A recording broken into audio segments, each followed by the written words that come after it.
for another edition of Mai Tai Happy Hour. We've returned from our 2-week sabbatical, 1-week sabbatical. We've been gone for a little while. 1 week. And to be fair, I need to apologize a little bit because I think the week before I was in Chicago and didn't remember to post it. Like, I thought I could post it from Chicago. Yeah. And forgot that I had put some weird... My website's been hacked a few times. Who would hack? Russians, I don't know. Yeah, he's right. But it's been hacked, and I had to do this thing where, like, you can only access the site from an IP address. It's a known IP address, a whitelisted IP address, and the hotel internet was not whitelisted. Oh, shocking. So I had to, and I got home at, like, midnight, so it didn't get up till, like, Friday morning that week. So, you know, it is what it is. I am George. This is Hambone. I hate boxed water. Oh my God, it's the worst. I just want everybody to know that boxed water is not, it's not where it's at. I don't care. What does it smell like to you? It's just off. It's just weird. It smells like you're drinking milk out of a milk carton, but I don't want that smell in my water. Because it's water. Water should be pure. Like, I remember Clinton iced tea, which was the high holy iced tea from the land of North Arlington, the Kearney area. It always had that kind of waxy smell at the very end of it, but it was okay because I knew that those cartons had been sitting there probably since the 80s. Boxed water is just a weird concept. It's so strange. Verizon recently switched to an all, and look, it's awesome, but we switched to an all glass and paper facility. Huh. So 7,000 people there, multiple cafeterias. Everything's got to be glass and paper. Does that mean Mexican Coke? It does mean Coke in a bottle. Okay. I don't necessarily think Mexican, but there is a lot more Stewart's and things like that. I'll But go with that. water options were slim. Our smart water out the door. Straight up gone, and we're now full on Voss and that blue bottle, which are all of like $3 bottles of water for like 12 ounces. So I'm it like, gets a lot more expensive. I like Voss, but it's like that's expensive. Yeah. So It's like baller water. They brought in the boxed water, which is like $1.79, but it's got this weird taste that just doesn't work for me. It's the weird taste and then the weird after smell. It just doesn't work. Anyway, Hambone, what are we going to talk about today before we run out of music? Tonight we got a great show. We are going to talk about our favorite Pixar movies ahead of Toy Story 4. We're also going to talk about Handmaid's Tale, which George really likes because it's dark, and I have not watched because it's dark. I also just have been really psyched about Harry Potter Wizards Unite, which is the new version of Pokemon Go for the Harry Potter fans out there. And finally, I've watched NOS4A2, I've watched Good Omens, and I got thoughts. Lots of thoughts. Lots of thoughts. Lots of thoughts. All right, Hambone, but the first things first, we got to get to a cocktail. Give it to us. I'm so sad you don't have the note cards. It bothers me because I was in a Staples the other day and they didn't have the colored note cards. I was like, you know what? It's okay. I travel a lot. I'm going to go to another Staples. You know what they didn't have? The colored note cards. I have these delightful colored note cards that I keep my show notes on. Tonight we're doing it off the phone. I am very sorry for the viewers at home. Not so sorry for the people who are listening because you wouldn't know if I didn't narc myself out. And this is the second time we've redone this intro. Yeah. Because last time you made something magically, you made the screen magically appear. I opened my phone and the 100-inch screen dropped down behind me. I was very lucky I didn't get Brett Michaels. It came down slowly. It was like a slowly. But you know I'm injured, so I have a slow reaction time. So I know. Wheelchair. Wheelchair. We're waiting. George, do not put the fuck on me. I never want you to be in a wheelchair, Hambone, but if you are, it just will make our lives so much easier for concerts and wrestling events. Yeah, you're right. Prime seating. Alamo, that back row is reserved for people in wheelchairs and their friends. Anyway, we've got a great drink tonight. It's called the Voyager. Now, the Voyager is a drink that is very, very 50-centric around Polynesian restaurants. The drink is named the Voyager because it's going to take you on an erotic, exotic voyage. Erotic voyage. You went there first. I did. I'm feeling that's sassy fine. tonight. So there's 2 ounces of light rum. We'll talk about stretching your throat later. Jesus, George. It's a family show. This is 2 ounces of rum. I always recommend a nice light rum. You could just do the Bacardi.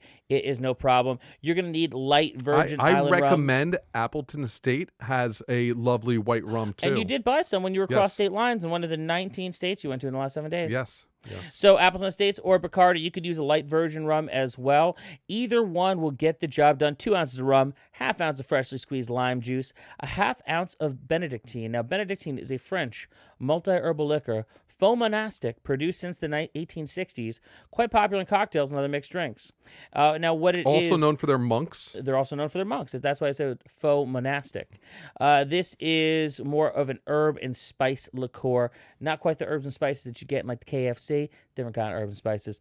Delightful. Delicious. Half ounces of Falernum number 9, and 2 dashes of Angostura bitters. You're going to shake everything up with ice cubes and strain into an ice-filled old-fashioned glass. This one's got a simple garnish. It's a lime wedge. Nice. I like a lime wedge. I like a light lime Do you know my wedge. son eats limes and lemons straight? It's horrifying. Like wedges. He was a baby, like a baby, and he just sees a little lemon on the table, and he just puts it in his mouth, and he mad dogs. He just with little baby teethuses that were just popping in, and he just sucked all the juice out of the lemon, and he dead eyes looking at you like, yeah, you can't do this, adult. I'm doing this. He still Tougher does than you. to this day. And if you have a lemon in front of him, he freaks out if you don't give him a slice or a lime.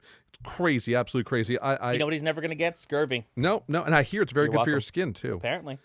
So, Toy Story is coming out. Toy Story Yes. 4 came out this week. We are gonna Hambone will probably get to it before I can because baby. But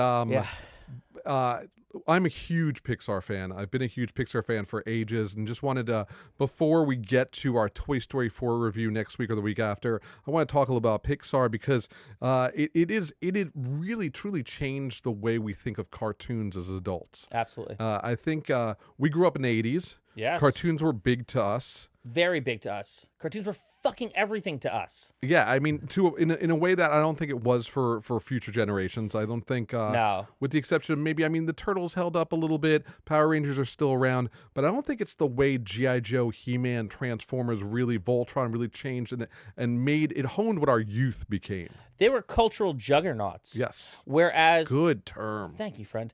Whereas now, like a lot of cartoons, they're very hit or miss, where they're just kind of just churning it out, just going to see what sticks, moving on to the next thing. Now, granted, I think the biggest cartoon right now is Teen Titans Go. I think you can't really argue that as far as staying power goes, because this is the third iteration of the Teen Titans cartoon since they launched it, I don't know, well over 10 years ago. And people love the Teen Titans, got that staying power. They did a movie for it. And normally, when you do a movie for a cartoon, that's the end of the cartoon's life cycle. However, Teen Titans Go, still going strong. But okay, so you kind of jumped the timeline a bit. So the 80s, great cartoons. Great cartoons.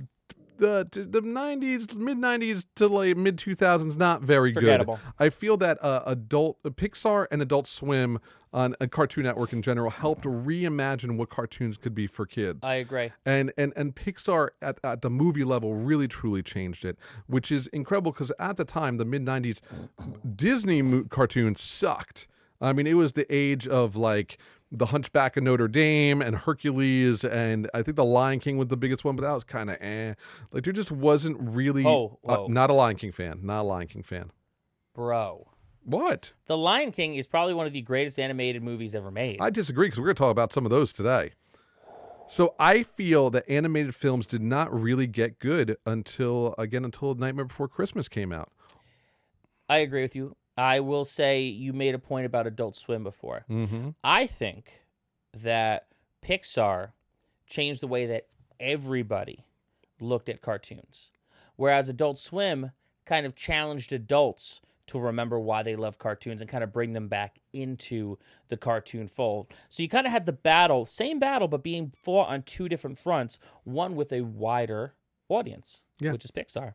So while we're sitting here talking a little bit about the history of Pixar, and I won't go too much detail, feel free to start posting your favorite Pixar movies in the comments. Let us know what you think and why. Let us know if we're completely off base. Let us know if you love The Lion King and think I'm insane. Oh, they're going to come for you. But regardless, Pixar actually was created in the 70s as a kind of like a computer company. I'm going to go all off here, and I faintly remember there's a great Pixar documentary on Netflix everybody should check out. Pixar documentary that I forgot what the name of it. I think it might just be Pixar.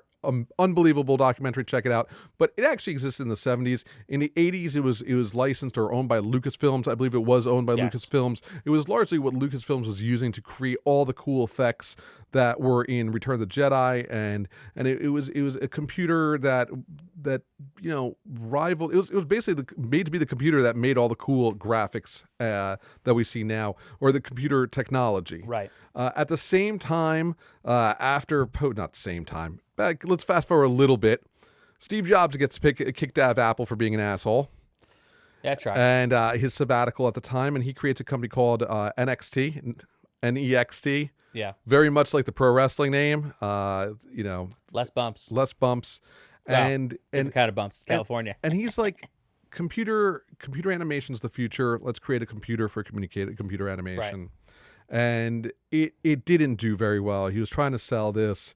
Didn't sell the same way the Apple went. Just didn't have the success. But meanwhile, in the basement of Pixar, he licensed and bought the animation technology from Lucasfilm. They sold it to him, and he started his minions for fun. Started creating little animated movies that they were showing to each other, and that really caught on. Were very popular. Yep. And Steve, not afraid of money, not allergic to money at all. Never. Decided, well, let's cut a deal with Disney and use this technology we can't sell to make our own animation studio, and hence the creation of what we know today as Pixar in the mid '90s. It's like they found a way to print a new kind of money. Yep. And it's crazy because a lot of people, I don't think, realize how important Steve Jobs was to Pixar. Oh, yeah. Hugely. And, as big of a deal as he was in the computer industry, and I glossed over a lot there, but he created Pixar. I mean, pause. If you don't know who Steve Jobs is, there's a bigger problem. Google There's a bigger problem. But the fact that Pixar wouldn't be what it was today if it wasn't for him. Yeah. And, he created, in 1995, Toy Story came out. Mm-hmm. The first ever animated film made completely on a computer. Yeah. And it's crazy because just a couple years beforehand, Nightmare Before Christmas, which we mentioned, one of my favorite Disney movies, all stop animation, was all stop animation. So old technology, new technology, two great movies. Toy Story, I remember it was my senior year of high school. It came out, or soon after the end of my senior year of high school, and we ran to go see. We just had never seen anything like this. Yeah, I liken it to when my grandparents were young. And everything was black and white, and you have that amazing moment in The Wizard of Oz when everything turns to color. Suddenly, your world changes, and nothing has ever been the same since that happened. And we couldn't really define it. It was like, were we looking at 3D but without glasses? Because it felt like 3D, even though it really wasn't coming out of the screen. It was just such amazing animation. It was the first time a cartoon ever felt alive to me. Agreed. And you couldn't tell. You had that moment where you're like, are those real toys? Because the textures really truly look like a lot of the toys in Toy Story were real toys we had as children, or more than likely our parents had as toys. And the texture of the toys was so amazing that you were just like, well, is it stop motion? Is this, are they mixing cartoon and reality like a Roger Rabbit? Right. But it wasn't. Entirely CG made. Incredible movie. And it really, I felt, helped Disney out quite a bit. Oh yeah. At the time, it was it was a deal. They had cut a deal together where he was making movies again, kind of save them out of a rut they were in, where people were just our age were not really into the Disney princesses. Well, not even so much the Disney princesses, but Disney was so overtly family friendly. Mm-hmm. That they painted themselves in a corner because the world around them was changing. It wasn't so much like, I'm going to sit home on a Sunday night and watch the world of Disney with my parents. Movies were different. Things were becoming a lot more edgy. Things were becoming a lot more dark, and they had not yet changed with the times and evolved into something that would be sustainable in the era of like the hard 80s movies. Yep. I completely agree. And Pixar, the first thing I noticed was that the humor was definitely geared towards all ages. Right. Like they had the little quips. It was the first time you really saw those little inside jokes there, like winking at the parents in the audience. But obviously the toys and the story was heartfelt. Of course. So you had emotions that you could really, truly, everybody had toys that they had to give up at some point. Yeah. So you got it no matter what, unless you were a heartless asshole, like Toy Story really resonated. Yeah, absolutely. And so I felt that we truly needed to talk a little bit about our favorite Pixar movies. One thing of note: Disney did buy Pixar in 2006, and another thing is people talk about the dark era of Pixar. That being there is a period of time when they just made really depressing movies that are some of my favorites and are on my list. But Wall-E and Up both came out in 2008 and 2009 after Disney, though they were probably well in production during before that. At least the stories probably were. Fuck Up. Up is we'll talk about that, but yeah. So this is talking about movies that really were pushing the barrier in storytelling, Right. to both children and adults using animation as a medium, and God, could they do heartfelt like no one else. So, Hambone, start with you. I don't know how many you want to talk about. I'd say top 5. I know that goes forever, but what's your I don't want to talk about a list. What's your favorite? I'm only going to talk about one, George. Really? I'm going to talk about Up. You're going to talk about Up. Fuck Up. The best Pixar movie they've ever made. I'd say the best Disney movie ever made. And I hate it. And I love it. But I fucking hate it. It was my birthday. It was my birthday the year it came out. And I'm like, I had a girlfriend at the time. I had no idea this is where this was going. We're going dark here. Go ahead. I had a girlfriend at the time. Lovely girl. And she's like, what do you want to do? It's your birthday. I was like, you know what? Let's go to the movies. This new Pixar movie's coming out. It's Up. And it's like, looks like it's about this like grumpy old guy and his house flies away. It's wackiness is going to ensue. This is going to be great. Mm-hmm. It wasn't great. You know, it's not a date movie. Up.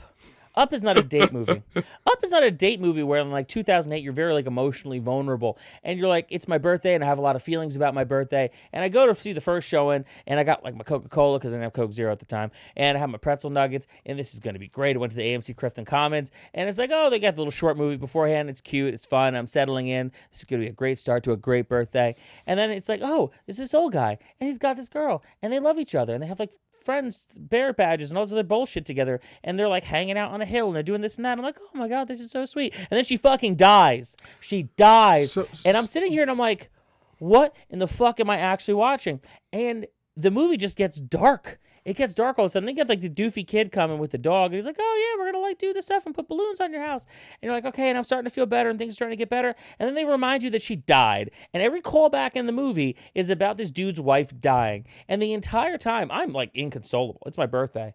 And I am inconsolable in this theater. And I'm just like, well, I made a mistake. I've clearly made a mistake going to see Up on my goddamn birthday. I mean, how would I know? There was no like IMDb back then. There was no like spoilers and like the Twitter. And everyone's like, oh, don't go see Up because you're going to cry. I cried a lot. And that said, it's a fantastic film. So you dropped a lot out of that. I assume you haven't seen it since you originally saw it. Why would I torture myself? Up is my number one favorite Pixar movie of all time. Did you just hear me? Yes. I would like to make it known for those who have not seen Up, and I think everyone should see it because it's a masterpiece. Just be prepared. Up's first 10 minutes are the most brutal 10 minutes ever in a movie.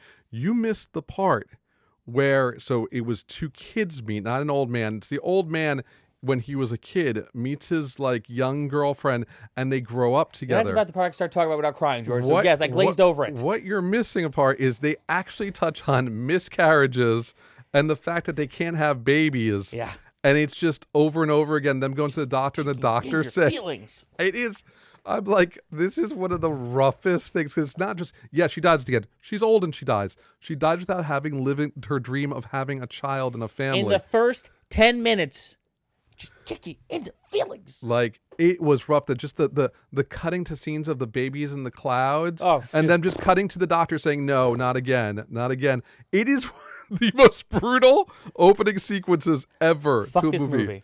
But then it's such a good movie. And then it turns into Indiana Jones with this old man and this little kid. I mean, it really is. He's got little tennis balls on his walker. It's a whole thing. And so I have feelings. Allison wouldn't watch it, understandably, then or now. No. But no. I recently started showing Gabe all my favorite Pixar movies, and Gabe, not really understanding, I showed him Up. I tried watching. It's just as brutal in the first 10 minutes. It's also brutal towards the end again, because you're right. They do remind you that... Keep calling it back. Yeah, their adventures in life, that, it's a lot about why you have to enjoy your life now and live for today, or else you'll regret getting old and not doing what you wanted to do later. Not getting comfortable. And so that's a major part of this film, but it is just an amazing. And so she came in about 20 minutes into the movie and she loved it. And she's like, this is actually a really good movie. But she's like, oh, it gets really sad in the end too again. And she hadn't even seen the first 10 minutes to get sad. I think the original Toy Story is a masterpiece. I think it needs to be talked about. We talked about it a little before, but you just can't. Iconic characters like Woody and Buzz and all the other people from Rex to the Martians. These characters, Disney has created iconic princesses and stories, but up until then, they've never done a sequel before. I mean, come on, sequels. Well, they've never done a sequel before that wasn't direct to video. And Toy Story 2 was supposed to be direct to video. Right. Toy Story 2 also on my list. Toy Story 2 is also the first time I ever cried in the movies. That also, tell me, you've seen Toy Story 2. Look, yes, I have. Listen, let's just put it out there. Pixar makes me cry a lot. Toy Story 2, the scene where like the kids get old, the montage where they get old and they have to get the toys away, is so incredibly sad. Oh, the worst. And then there's for me, WALL-E. WALL-E's fantastic. WALL-E is not sad. It's sad in its own way. It's sad in the way Handmaid's Tale, which we'll go into in a little bit, it's a dystopian future. WALL-E's a very lonely movie. Very lonely movie. There is literally the first hour where there is no talking. Damn you, Pixar. I think I saw in the movies, I'm like, this is not what I was expecting. It's like... Oh, no. After Up, all bets were off. It was just, I was watching this, I'm just like, what are we watching? It's a movie where it's an animated movie. It's not for kids. I don't know how to say it. It's really not. I would say that Up and WALL-E are the two Pixar films that you're not going to take your kid there for the feel-good experience that you're hoping to get out of a Toy Story movie. I feel that Up actually is more that stuff is for adults. Very much. The saddest, but I think it'll get over the heads of the kids, and I think they'll really enjoy the rest of it. Yeah.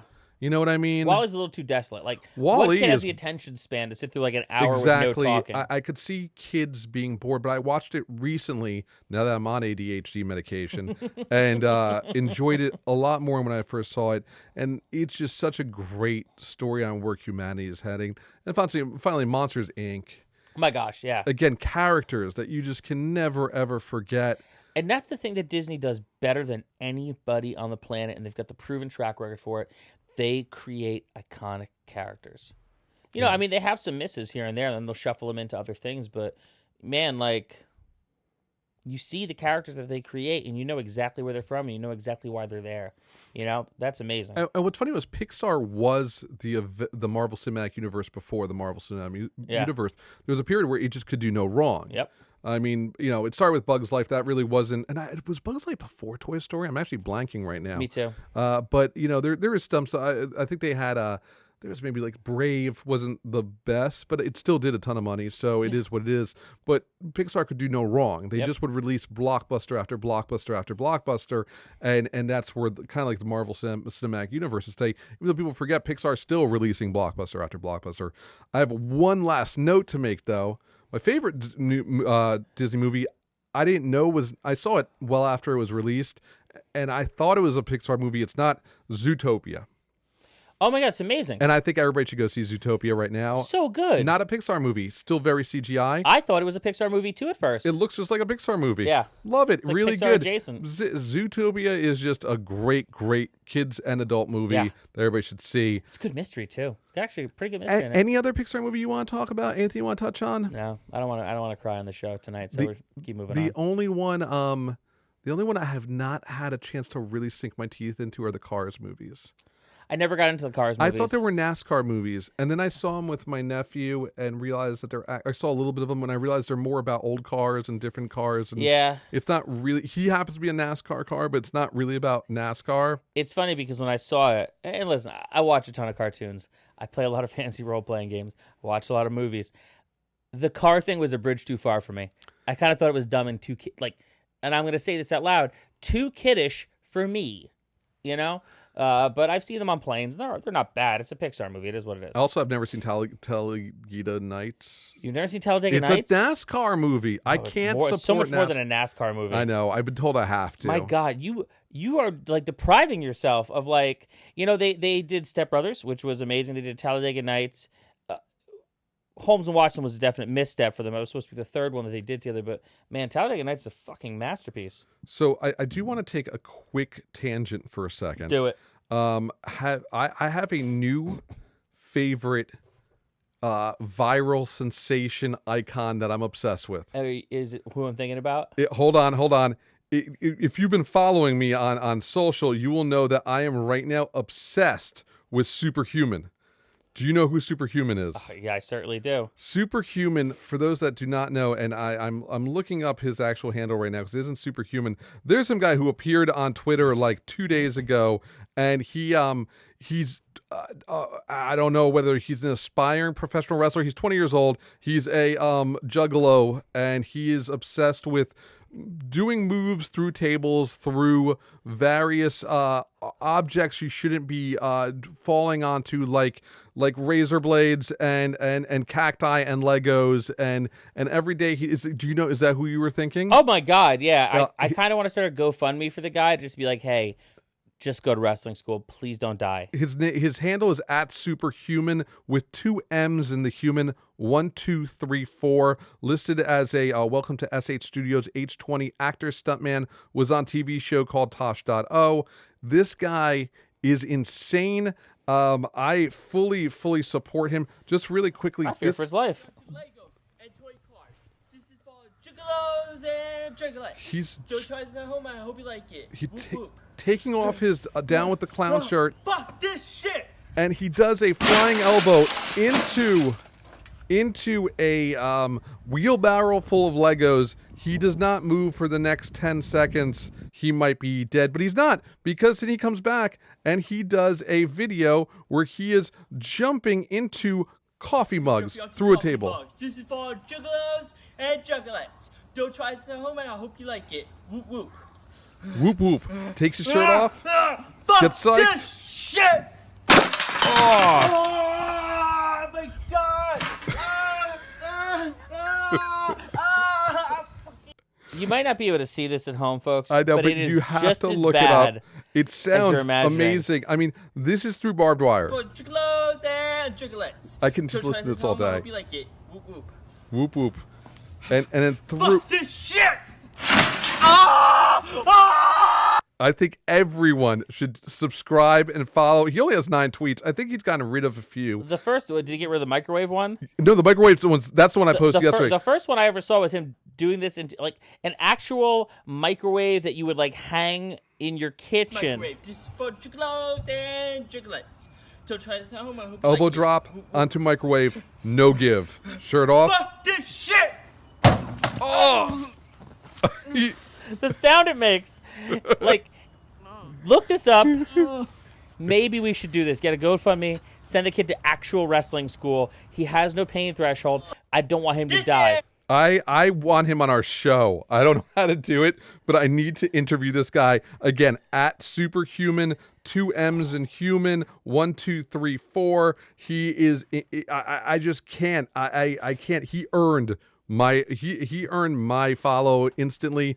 Dude deserves a check mark. Just do it. Let's support this guy every Please, which baby way. Jesus, I hope you have health insurance, kid. So Handmaid's Tale came back on Hulu a couple weeks ago. You did. I was able to catch up, got through a couple episodes. For those that are not aware, I don't know. I was like, how do I even talk about Handmaid's Tale? I know there are people out there who will not watch this show or start watching it because it is so depressing in that it could possibly happen in our life.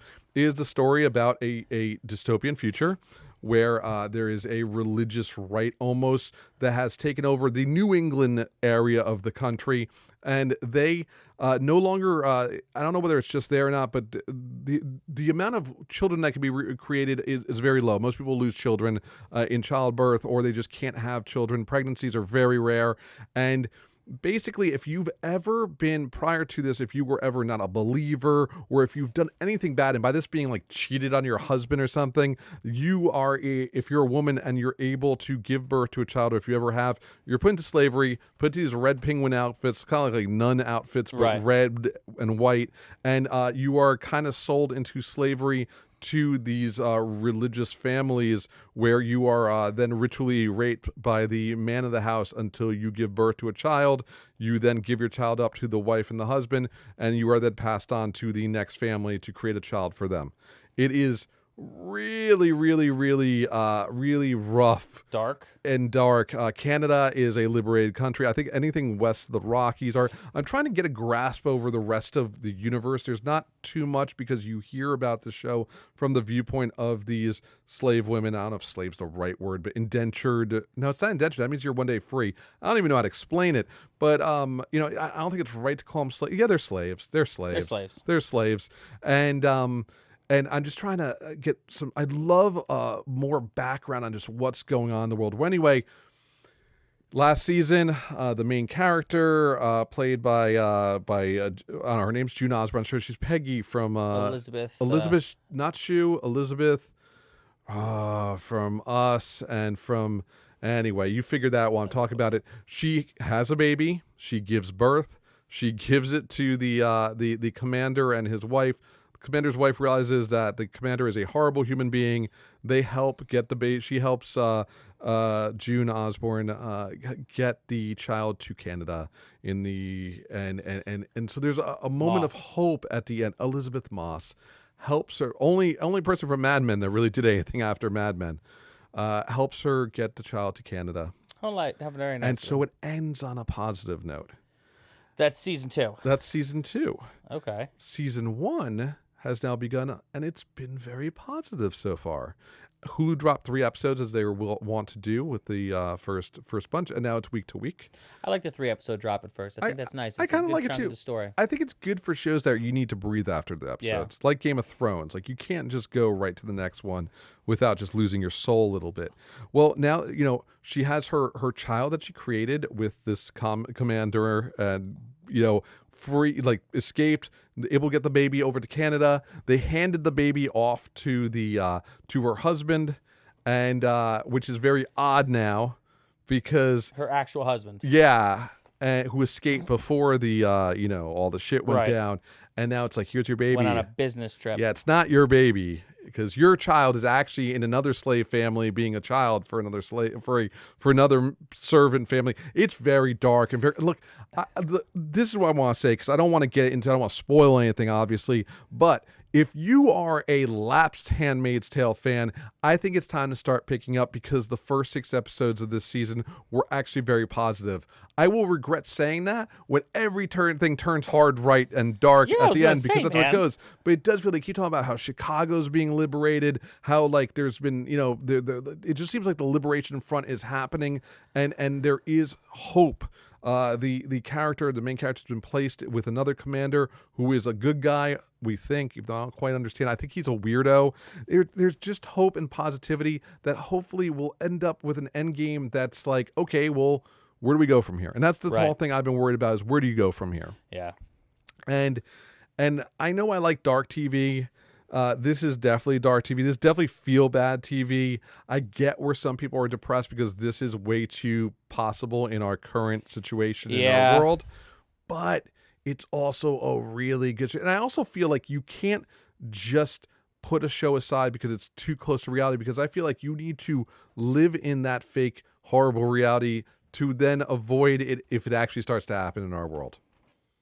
Yeah, I don't know about that. You don't believe that? I don't believe that. You don't believe that, like, if you constantly just live in the light, you will never see the dark coming from behind with a baseball bat. Oh, I'll see the dark coming. I am a naturally scared person constantly. My level of anxiety is always peaking.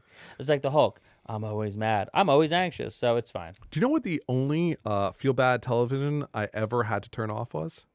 What? Have we ever discussed this? There is a show that was so depressing I had to turn it off. Is it This Is Us? No, I've never seen that. Okay. It is the Michael Jackson rapey documentary on HBO. Oh, yeah. Did you see any of that? No. It is the documentary equivalent of torture porn.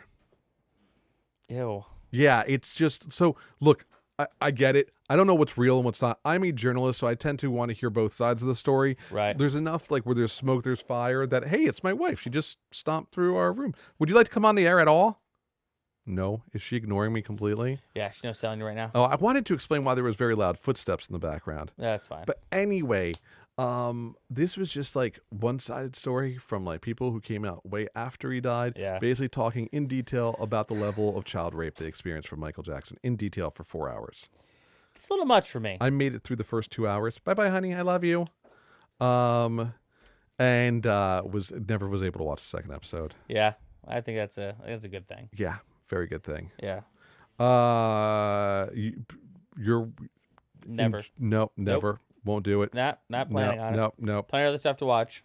Such as, I don't know, we were going from here. We were going with Harry Potter, weren't we? Have you been playing the Harry Potter Wizards Unite? I tried to, and I accidentally put that I was born in 2014, and now it's rejecting me unless I have a Guardian's Oh my email god. address. Wow. So I like fucked up big time. But the moment I saw it, so all of a sudden there was an email around our company. It was like a group Pokemon group in my company. Right.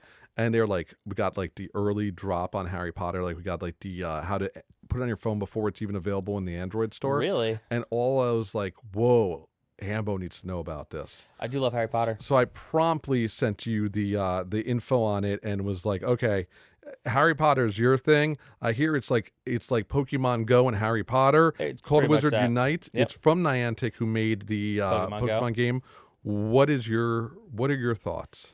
I haven't gotten too deep into it. I've been trying it out in different places.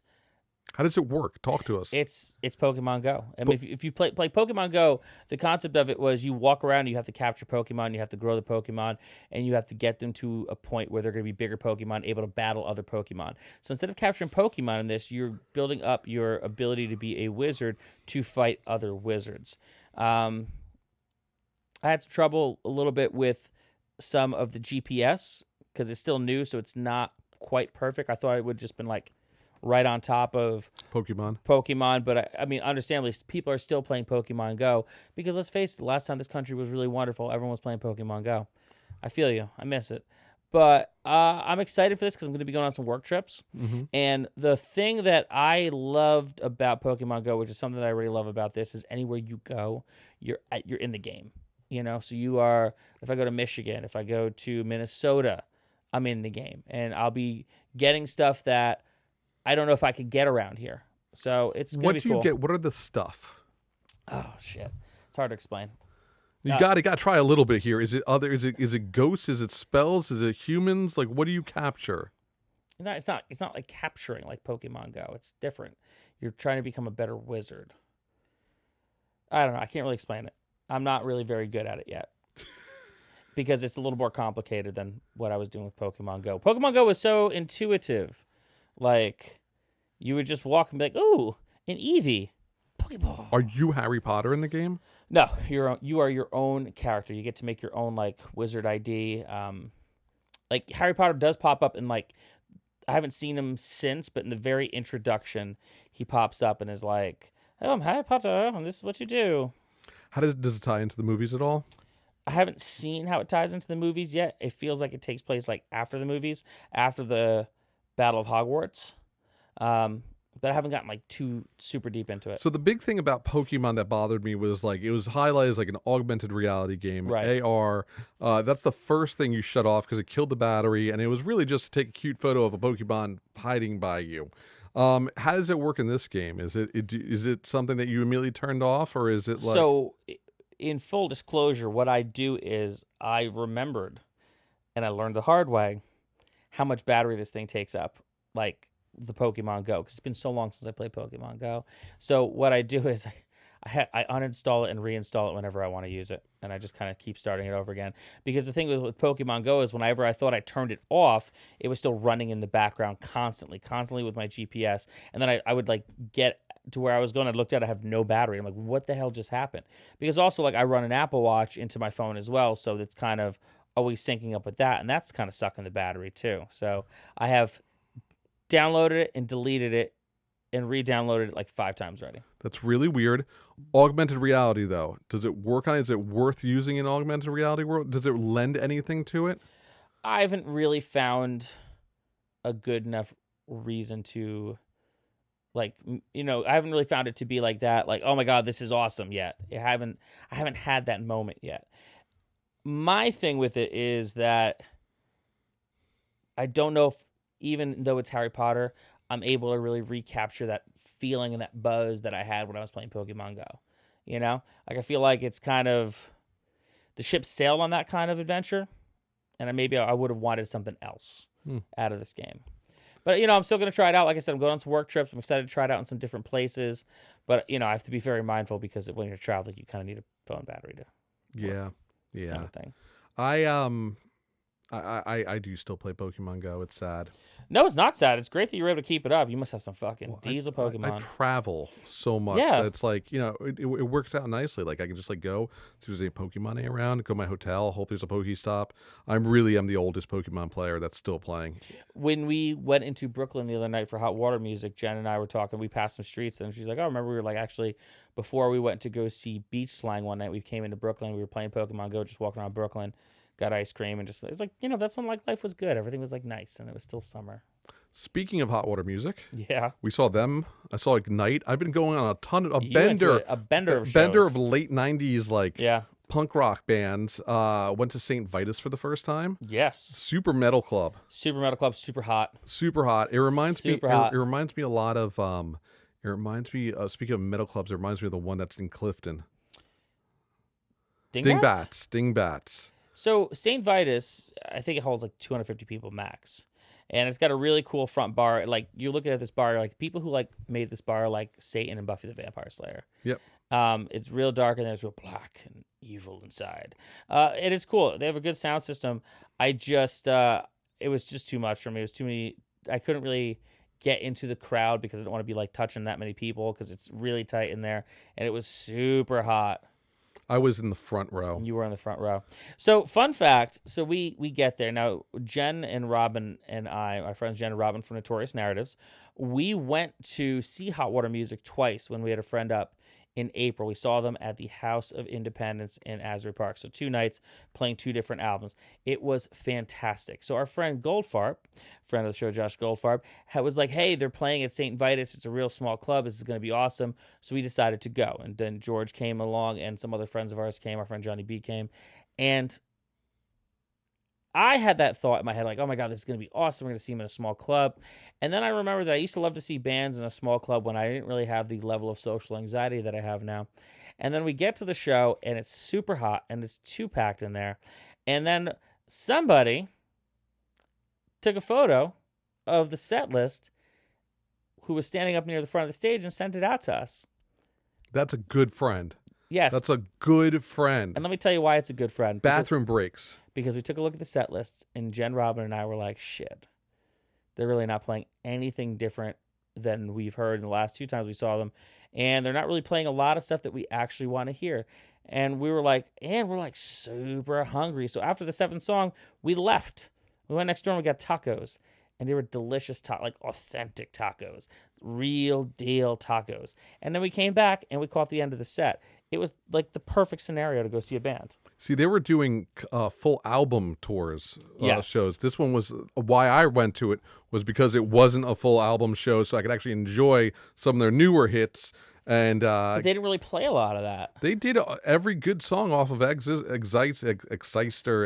Yeah, but I thought you wanted to hear the songs off the new album. The new album, they did only one song. Yeah. And I thought that's what you were the most excited for, was to hear some of that, which just came out. It would have been nice. It would have been nice, and they never toured for that album. Never. So it is what it is. I had fun. Not as much fun as when I saw Ignite the week before.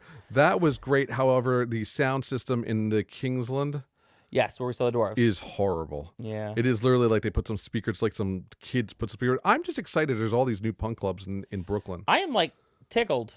I mean, there's so many new punk clubs. Nobody moves. No. They just stand and look at the band. Now, that said, I'm going down to see my friend Frank play again in Asbury Park this weekend. Hopefully you're bringing me, because we talked about that before. That's to be decided. He invited me to go to the Warped Tour the next day, but I have too much editing I have to do. No way. And no I'm way. No Atlantic City. No Atlantic City War. I'll never get with the Warped Tour. What I am going to do is tell you that after this weekend, I am not going to another show until Iron Maiden. I am not. I am taking a sabbatical from going to see bands play. Don't ask me to come see your band. I'm not coming because I'm going to go see Iron Maiden. I'm saving my ears for Iron Maiden. What's the Barclays Center? It should sound good at least. From the floor. First time I'm seeing Iron Maiden from the floor. Yes. Since they reunited at the Hammerstein Ballroom. That's going to be awesome. See, that place, enough place where I'm going to be like, okay, I got my little bubble. I'm safe. No one's touching me. You are the boy in the bubble. I am the boy in the bubble. So you've seen NOS4A2 and Good Omen. I have. NOS4A2, which has a very quirky edgelord name spelling. NOS4A2, Well, I believe. It's a license plate over the car that he uses. Yeah. At first I saw it too. I'm like, well, that's kind of goofy. So NOS4A2 is written by Joe Hill, son of Stephen King. One of my favorite writers, one of my favorite stories ever, Lock and Key. If you are in a comic shop, definitely check it out from IDW. He got the show picked up by AMC, and it's a 10-part show. And essentially, it's the first part of the book NOS4A2. Now, what this show is about a old vampire who has like this magic car that he's like connected to, and the way he keeps himself young is by stealing children and turning them into vampires. Now, George originally hit me up. He's like, "Can I watch this? There's a lot of child killing."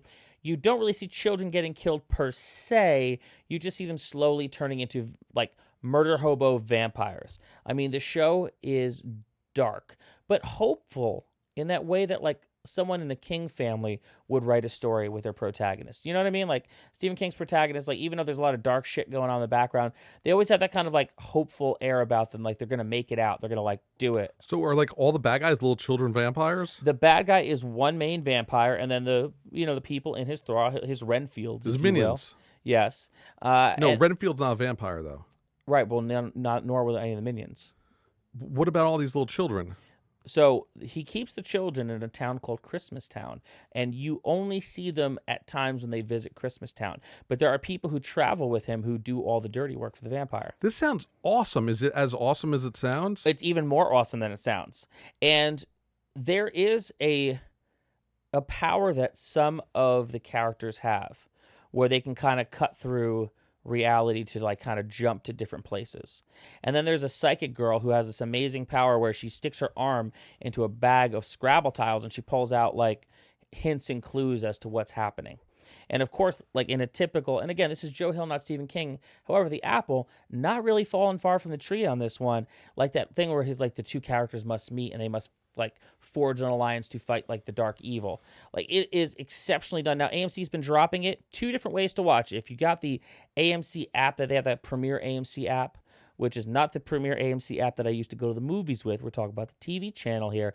They have an app where they dropped it day one, all 10 episodes, or you could watch it week after week on actual AMC or AMC.com. Which is very cool. So you have the option of both. Yeah, I mean, I think that's a great model and way to offer these shows up, because you do have people who are like, listen, man, I love the kind of programming that AMC brings to the table. I'm a binge watcher. I don't want to sit here waiting week after week. Boom, there's an option for you there. And then some people who actually like watching it as it goes. I can't imagine watching the show as it goes because it's so good. You just want to keep going and going and going. So good. So that was the first limited series that I'd watched. The other limited series that I watched, Amazon put out, called Good Omens. Are these really limited series? There's not going to be sequels or season 2s? I think there's going to be a season 2 for NOS4A2 because I feel like it was the first half of the book. Good Omens, I don't know if they're going to do another season. I haven't heard anything about it yet. But by limited, I mean there are like 6 episodes for Good Omens. There are 10 episodes for NOS4A2. It's Bite-sized seasons. You know what? I think that's a better way to put it. These are bite-sized seasons. So let me tell you, Good Omens is a snack. So Good Omens, based on the book by Neil Gaiman and Terry Pratchett. Fantastic. It is about an angel and a demon, and they are trying to prevent the ultimate end of the world from happening. And they're best friends, and you actually just see their relationship evolve over time in a way that's kind of romantic. And in a way that you're just kind of like, you're pulling from them, because you know, like they really love each other, even though they're both like, one's a goody-goody and one's an evil bastard, but they rub off on each other over time. And it takes place over 6 episodes and them trying to stop the Antichrist from coming to power, right? The real star of the show, now granted, David Tennant is in it as the demon. Michael McKean plays a Scottish guy. Michael McKean from This Is Spinal Tap, from Clue. One of my all-time favorite character actors, plays a Scottish guy. He plays a witch finder, of all things. Fantastic. Have you seen the Dr. Sleep trailer Speaking of Stephen King, I just saw that. Oh, it looks good. I'm curious because you're talking about vampires, and the main. I read the book earlier this year. It is a sequel. It's not really a sequel. It's a sequel in that it takes place after The Shining. It's the story of what happened to Danny. Danny Torrance, and in the future he basically finds that there's other people like him who have a Shining, but there's also a group of like parasitic vampire type people that suck the soul out of people who have the Shining, and it helps rejuvenate. It's almost like the water of life or whatever. So it's interesting that you mentioned that. In NOS4A2, there's a couple Easter eggs that ultimately tie NOS4A2 to the larger Stephen King universe. Like when and it's very subtle. It's not heavy-handed at all. But when it pops up, I had that corner of my eye thing. I was like, did I actually see that there? And then something pops up a little later in the series where essentially what happens in this series, the power that some of the characters have, is very similar to The Shining. Or what they were, because now they actually refer to The Shining in Dr. Sleep as the power. I'm wondering if there is a way that they both tied together in that universe. I also feel Dr. Sleep was one of the first Stephen King books in a while, with the exception of the Mr. Mercedes series, that has a good ending, like a powerful ending. That's not just, he somehow finds a way to wrap it all up. You read this? Yes. Okay, great. Dr. Sleep is very, very good. I do recommend people, if they're interested in the movie, check out the book. I am finding it a little strange that they're using scenes from the original, the Stanley Kubrick movie in the preview for Dr. Sleep, the trailer, when Stephen King hated the Stanley Kubrick version, and it also... They reshot those. What do you mean? Those aren't from... No. Oh. They reshot the scenes that they need to connect The Shining visually. So if you really look at it, they're pretty much spot on, but always a little bit off because they're completely reshot. It makes sense because it just wasn't, Dr. Sleep is a sequel to the book, not the movie. Right, but there is a lot to be said about whether Stephen King enjoys the movie or not. And how cool would that be to meet Stephen King? I would just love to sit there and pick his brain for a little bit, but I digress. Whether he loves it or not, there is so much iconic scenery that is attributed to the Stanley Kubrick Shining that, like, I'm sorry, at this point, when you think of The Shining, you see Kubrick. No, I get what you mean, but there are people that died in Kubrick's version that are alive in Dr. Sleep, so they have to. Oh, of course, and that's where the retcon's going to come in yeah. handy. But I mean, it's so iconic that even in Ready Player One, there's a scene where they end up at the hotel, and there's scenes from The Shining in Ready Player One. Is Ready Player One worth watching? I think so. It's on every flight, and I feel like I could watch it. It's candy. It's brain candy. That's all it is. It's like not Venom. Well, I think we're going to agree to disagree on that. I love Venom. But yes, it's brain candy. It's fun to watch. I mean, every complaint you're going to have with it is justified, but if you just want to shut your brain off for like an hour or two on a flight, I think it's a great movie to watch. Hambone. You almost tripped me into that one. I saw what you're doing there. What? Your little sweeping the leg like Venom. I'm going to get you to watch it again and say that you love it. No, I won't. Venom is the best buddy cop movie of 2018. Hambone, we've come to that time again. We're drawing to the close of another Mai Tai Happy Hour. Another wonderful episode. Let me get your music. We all need music. We need to like fluff up our music. Oh my God, that's loud. That's loud because we had we had Superhuman. Hambone, how can the kids reach you? You can find me on Twitter at Handbreaker. I tweet about Dungeons & Dragons. I tweet about cute animals, and I tweet about professional wrestling. You can also find me on Instagram. That's where all the action happens. John Hambone McGuire is my handle on Instagram. I'm actually going out in the world and exploring and doing stuff, so my stories are fun these days. Yeah, the action does not happen. Your Instagram gets updated like every other day, maybe. The stories get updated every day. Yeah, but we need more stories of the life of Hambone in photos. Yeah, the photo stories get updated in the stories. Twitter is the way to follow him. He's way more exciting on Twitter. Yeah, I just cute animals mostly. Yeah. He engages with people on Twitter. I've been getting better at it. You've been getting better. You're much better at Twitter. The Instagram game we need to work on. Your social presence. This brand known as Hambone needs to be refined and we've got a plan. Needs a shushin. It's gonna take a while. Anyway, let's switch to Where to- do they find you, George? You can reach me at GLK Creative on Instagram. You can reach me at GLK Creative on Twitter. I'm at cultofgeorge.com when it isn't hacked. You can find us at mytaitv.com, where all our archives are on YouTube. This is the HD video that you could be watching. We're also on podcasts, on Apple, iTunes, on Android, on Spotify, wherever you want to find us. Rate, review, and subscribe. It's the only way we know you love us. Make sure you tell us if you hate us, but say it very nicely, because Hambone cries over everything. I'm sensitive. I'm George. This is Hambone. Take us out. Everybody remember, be nice. Aloha.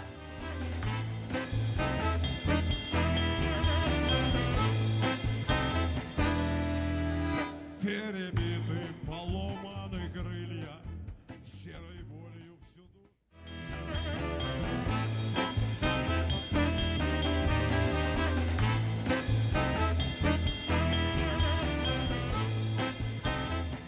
Hey, boys and girls. We are back for another edition of Mai Tai Happy Hour. We're here. I'm sorry, the music faded way quickly. I think I broke something. It's okay. It happens every now and then. Technology is weird. We are back. We took a week off. Hambone went on vacation. I did. He decided not to tell me until the last minute, but that's okay. I did that too. We then bulked up on stuff to talk about today. Lots of stuff. And you know, glad to have you back. I am here. I only went to Chicago, I think, once while you were gone, and Just once. maybe once, and actually I did 7 states in like 7 days. It was something like that. Look Some at you making insane sounds like thing. Neil Diamond. I did I was in New Hampshire and Boston and New Jersey and Baltimore and Philadelphia. You just hit something. What did you just do? Why did you just do that? I didn't do Why are anything. you making that thing come down behind your head? I didn't do that. I have no idea how to stop that. I didn't know how to do No, it in the you first touched place. your phone and you I started d- but it. my phone's not synced up to your I thing. don't understand why my screen's I coming don't down. know what's Are going you going down. to show us a movie? No. Is there something you have planned that you haven't told me about? Not that I know of. I don't know how to make that go away. Nor do I. Just hope it doesn't Brett Michaels me. I don't think so. I think it'll just it'll go down behind you, and it might look weird to the people on the show. Just so you guys know, I have a hidden projection screen in my ceiling, and somehow Hambone Shit. did something that make. I mean, it's gonna keep. Oh, it's gonna get stuck on your chair. Yeah. We're gonna have to stop and restart this All episode. right, let's aren't restart we? the episode.